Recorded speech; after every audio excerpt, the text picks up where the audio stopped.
amis, dans ce dimanche après-midi, je vous emmène dans la magie de Noël. Suivez-moi, regardez, c'est magnifique. C'est à peine croyable, hein, en pleine crise sanitaire, de voir ce spectacle avec ces guirlandes, ces chalets installés. Non, on n'est pas dans les Alpes, on n'est pas dans les Vosges, on est dans les Ardennes. Plus précisément, en Ardennes belges, à Couvin. Et on va rejoindre tout de suite celui qui a été l'initiateur de ce concept novateur en Ardennes belges. Eh bien, c'est tout simplement Frédéric Adam, qui a aussi, comme moi, revêtu son chapeau de Papa Noël. Salut Frédéric. Bonjour Olivier, et ma moustache également. J'ai mis ma belle moustache aujourd'hui. Exactement. Alors Frédéric, il a imaginé quelque chose pour vous satisfaire. Tout simplement, c'est simple en fait, puisque on peut pas aller à la montagne cette année, eh bien c'est la montagne qui vient à vous en quelque sorte avec... Combien? 19 chalets installés ici? On a 19 chalets et je vais dire chaque chalet est équipé, est complètement autonome avec un système de chauffage, d'éclairage. On a des plexis qui permettent aux clients de profiter un peu de cette magie de Noël tout en étant bien au chaud. Et c'est vrai que ça fait un peu rêver. On n'a que des félicitations, les gens sont séduits parce que c'est vrai qu'en cette période, les gens veulent avoir du sourire, ils veulent avoir du plaisir, ils veulent avoir du bonheur, ils veulent avoir des étincelles dans les yeux. Et notre petit village de Noël qu'on appelle ici le chalet gourmand, c'est un peu tout ça qu'on apporte finalement. Voilà, donc si vous venez nous rejoindre sur ce direct, on est à Couvin, précisément, vous connaissez certainement l'endroit, la brasserie des fans qui est connue maintenant dans toute l'Europe, puisque on fabrique ici cette célèbre bière qui est déclinée de plein de façons. Alors justement, on va expliquer comment ça se passe. On voit les serveurs qui arrivent, regardez, tu vas nous décrire tout le concept pas à pas. Donc les serveurs. Voilà, tu donc les commandes serveurs, il faut savoir qu'il y a une distanciation complète entre les clients et le personnel pour justement respecter toutes les consignes de sécurité et d'hygiène. Donc en fait, cette table-ci qui est au pied du chalet sert de passe-plat. Et donc on va déposer nos boissons sur la table et les clients qui sont à l'intérieur du chalet vont sortir pour prendre leur plateau et le rentrer. Donc on fait ça avec les boissons, avec les plats, avec une bouteille de vin, on fait ça absolument avec tout.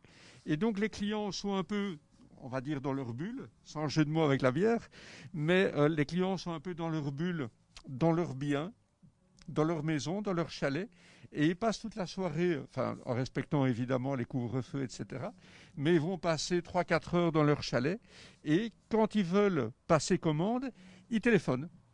D'accord. Et donc chaque chalet numéroté, par exemple ici chalet 10, Ouais. et ils disent voilà chalet 10, on voudrait avoir 3 fans blondes, un café, et dans les 2 minutes ils reçoivent leurs 3 fans blondes et leur café en étant complètement sécurisés. Il faut savoir qu'entre les services, donc on fait juste service le midi, service le soir, les chalets sont désinfectés, sont nettoyés, sont renappés, tout est préparé, et je vais dire c'est très agréable. Évidemment, c'est très agréable. Ça vous donne envie. Eh bien, c'est ouvert depuis quelques jours maintenant et ça va se pérenniser jusqu'au mois de janvier. Alors, même plus février. Pourquoi? Parce qu'on s'est dit, même si, imaginons qu'on ait la possibilité d'ouvrir au niveau de la loi, pourquoi ne pas laisser tout le mois de février et que des clients puissent passer la Saint-Valentin dans les chalets et passer un bon petit moment, que ce soit un peu cosy, convivial, une petite sortie, parce qu'on ne sait pas quand ça va se terminer, ce problème de Covid. Donc, si on peut ouvrir au 1er mars, nous, de toute manière, au niveau des chalets, ils resteront jusqu'à fin février sur la terrasse. Ils sont là, ils sont tout équipés. Autant les laisser un mois de plus. Donc on respecte bien sûr scrupuleusement, hein, on tient à le signaler, la législation évidemment en vigueur avec ces plexiglas. Ils sont tellement bien nettoyés, propres qu'on a du mal à les voir, mais je peux vous rassurer, vous entendez, il y a bien un plexiglas, donc il n'y a pas de communication possible entre les serveurs et la bulle qui se situe à l'intérieur, la bulle familiale, et il n'y a pas de communication aussi entre les chalets, et chacun a son WC numéroté, personne ne peut aller dans celui de l'autre. Exactement, donc ce qui permet de respecter une certaine hygiène. Ouais. Attendez, excusez-moi. Si vous voulez, vous pouvez rentrer, hein, pour le personnel. On est en direct, hein. Voilà, désolé. Ce sont des clients qui attendaient pour arriver et qui étaient un peu gênés par la caméra, je pense. Et donc, finalement, chaque chalet a son WC. Les WC sont également désinfectés entre chaque service. Donc, on fait juste un service le midi, un service le soir. Et donc, voilà, il n'y a pas de croisement. Exactement. Donc on respecte bien, je vous le rappelle, cette législation et ces gestes barrières, cette distanciation physique. Vous êtes ici en toute sécurité. Mais alors c'est incroyable. On se dit un restaurant qui est ouvert, parce qu'on peut se restaurer, on peut commander des plats directement ici. C'est le seul de Belgique, de France, d'Europe, du monde entier. Alors, qui est ouvert. On a des clients qui sont passés la semaine dernière et qui nous ont dit écoutez, vous êtes le seul restaurant d'Europe ouvert, on ne comprend pas, expliquez-nous comment vous avez fait, etc. Et donc, ça a été quand même un long chemin de croix, parce qu'il faut savoir que notre dossier passait même au niveau du gouvernement belge, où quelque part, c'était un cas d'école pour eux. Ils se sont dit on n'y avait pas pensé. On ne sait pas ce qu'on doit faire, et notre dossier a quand même été bloqué pendant 3 jours. Donc c'était pas un dossier facile parce qu'on crée une première, mais quelque part au niveau du texte de loi, les différents paramètres étaient respectés. Donc c'est pas un restaurant qui sert à table, c'est une brasserie qui fait une location de chalet, et dans ces chalets on fait un service traiteur. C'est astucieux, et ça marche, et ça fonctionne, et il y a une demande. Exactement. Exactement. Donc c'est un peu, allez, je ne vais pas dire une parade parce que ce n'est pas le bon mot, c'est une solution. C'est une solution pour trouver, évidemment, pour pouvoir avancer. Il faut savoir qu'ici on a quand même une trentaine de temps plein et une vingtaine de temps partiels, plus des étudiants en saison, etc. Avoir son personnel au chômage, son personnel demandeur, il faut savoir qu'avec cette crise, on est quand même resté fermé presque 6 mois sur l'année. Tout le personnel est fort impacté, donc on devait à un certain moment remettre la machine en route, trouver des solutions pour notre client, pour nous, pour le personnel, et finalement casser un peu ce marasme économique en se disant ok, on va respecter la loi à la lettre, tous les différents points qui sont demandés seront scrupuleusement respectés, mais on va trouver des solutions. Et c'est une solution qui a été acceptée. On a quand même au niveau du ministère de l'Intérieur, du parquet, de la police, on a eu des feux verts à tous les étages du pouvoir, et on a eu une autorisation il y a une dizaine de jours. Alors cette autorisation, évidemment, a fait couler beaucoup d'encre parce que les clients ont été séduits du concept. On a eu entre 500 et 600 réservations et demandes d'informations de chalets par jour. Donc c'était une demande à la minute. C'est fou, hein. Le premier week-end d'ouverture, moi j'ai travaillé le samedi soir, j'ai traité les mails personnellement jusqu'à 1h15 du matin. Le dimanche, je l'ai fait jusqu'à 2h du matin. Il y a d'ailleurs des clients qui ont été surpris de nous voir répondre pendant la nuit. Et le personnel prenait leur lait à 7h du matin pour recommencer les mails. Ah ouais. 500-600 mails, il faut savoir qu'un mail à la minute, on met en général entre 2 et 3 minutes pour répondre à une demande. Parce qu'une demande, on a bien sûr fait un texte qui était clair et qui était envoyé à tout le monde, mais les gens demandent des demandes spécifiques. Une personne en chaise roulante nous demande est-ce que je peux venir, quelle est la largeur des portes. Donc il faut prendre 1 mètre, il faut les mesurer, il faut dire ok, ça passe. Tout ça prend quelques secondes par-ci, quelques secondes par-là, mais il faut une moyenne de 3 minutes par mail pour répondre. Et donc évidemment, 500 mails, vous faites le calcul, ça prend du temps. Mais c'est un succès assez inespéré.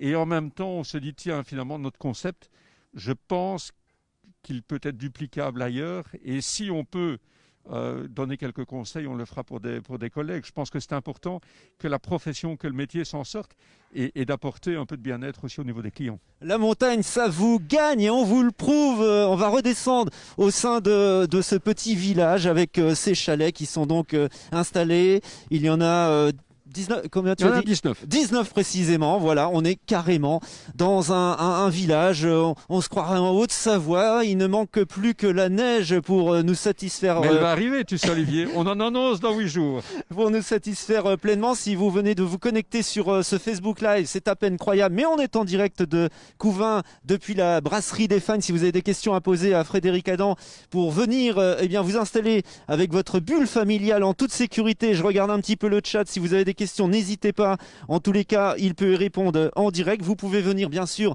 de France, hein, En ce moment, on est en Alors, déconfinement, mais attention, précise bien à partir du 25, il y a une nouvelle législation belge. Donc à partir du 25, ce sont uniquement les passages, donc il faut un test Covid, sauf pour Si vous venez de France, si vous êtes sauf pour français, les frontaliers qui ne doivent pas faire de test Covid, puisqu'évidemment ils sont les bienvenus en Belgique, mais ceux qui viennent de plus loin devront faire un test, etc. Il y a encore un peu de flou, mais pour toute la partie frontalière, Ardennes française, Ardennes belge, ça peut continuer à passer la frontière. Ouf, on est sauvés. Et venir savourer nos bonnes bières. Voilà, vous pourrez venir savourer ces bonnes bières. Alors je regarde un petit peu le chat, ce que vous nous dites. Il y a beaucoup d'engouement. Hein. Bravo monsieur, super, sympa et super idée, concept génial, félicitations, magnifique, etc. On n'a plus de lumière, donc on va finir ce live. La lumière nous a lâché, mais les guirlandes, j'espère, nous éclairent un petit peu, Frédéric. En tous les cas, merci de nous avoir présenté ce nouvel univers que tu proposes à ta clientèle. Venez en profiter. Vous avez toutes les informations sur brasserie-des-fagnes.com de toute façon. Il y a un numéro de téléphone. Il y a un numéro de téléphone, mais le mieux, c'est d'envoyer un mail sur l'adresse info, @fagne avec un s.be. Pourquoi ? Parce que il faut pas que les clients viennent en pensant avoir un chalet sans avoir réservé. Donc, à l'heure actuelle, on est complet pour les 20 prochains jours, tous les midis, tous les soirs. On commence à avoir de la place à partir de la semaine du 5 janvier. On commence à avoir des chalets de libre, mais tous les jours, je vais dire, les chalets sont pris et donc on reporte. Donc, il est important de réserver son chalet et ça nous permet de classer les réservations, de ne pas avoir d'erreur.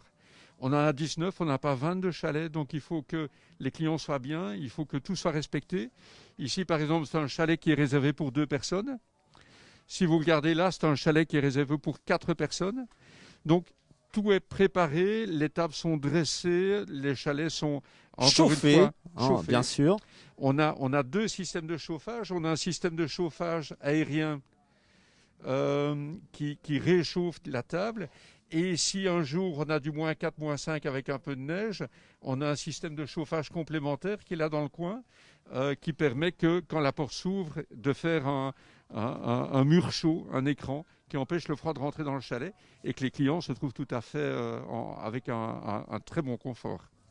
Waouh, moi je suis séduit. D'ailleurs, on va pas tarder à aller déguster les bières qu'on nous a servies bien au chaud à l'intérieur. On va tester pour vous. Je vous mettrai dans les commentaires mon ressenti. Mais franchement, je vous invite vraiment à réserver un petit chalet prochainement. Ici, donc, on est à la brasserie des Fagnes à Couvain. Vous connaissez évidemment ce breuvage, les célèbres bières des Fagnes que produit Frédéric Adam, qui est le patron qui a inventé la brasserie des Fagnes ici à une longue côté, et belle histoire. Une longue et belle histoire. Et d'ailleurs ici, Olivier, je me suis permis de servir une fagne qu'on appelait avant de Noël des Fagnes, voilà, Christmas, qui a 2 ans de cave. Donc on a un petit stock dormant pour les clients. On laisse toujours une palette de côté qu'on laisse vieillir et qu'on renouvelle chaque année. Et celle-ci a 2 ans de cave et je pense que je te laisserai en parler. Voilà. Eh bien, écoutez, merci de nous avoir suivis pendant quelques minutes en Facebook Live depuis l'Ardenne belge, dans le sud de l'Ardenne namuroise, on va dire ça comme ça, à Couvain précisément. Alors, si vous venez des Ardennes, vous pouvez le faire en un clin d'œil en toute sécurité avec l'autoroute A304 maintenant qui est ouverte. C'est extraordinaire. Hein. Et le 111 et le 11. Écoute, je suis allé il y a 2 jours à Sedan. Ouais, en 45 minutes. Oui, j'ai mis 45 minutes. Voilà, vous savez ce qu'il vous reste à faire. Et puis on salue aussi tous nos amis belges qui nous regardent. Vous savez ce que vous reste à faire. Passez un bon moment, passez un bon week-end et de bonnes fêtes de fin d'année. Ciao, ciao. Merci. Oui, meilleurs vœux à tous.